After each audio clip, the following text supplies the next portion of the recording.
وعد الصدق الذي كانوا يعلمون. wannan aya ne walidai ofishin kuma ofishin ɗinsu uku ne. أتعدانني أن أخرج وقد خلت القرون من قبلي وهما يستغيثان الله ويلك آمن إن وعد الله حق فيقول ما هذا إلا أساطير الأولين أولئك الذين حق عليهم القول في أمم قد خلت من قبلهم من الجن والإنس إنهم كانوا خاسرين ولكل درجات مما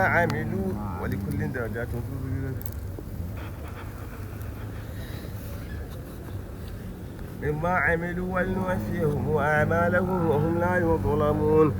ويوم يعرض الذين كفروا على النار أذهبتم طيباتكم في حياتكم الدنيا واستمتعتم بها فاليوم تجزون عذاب الهون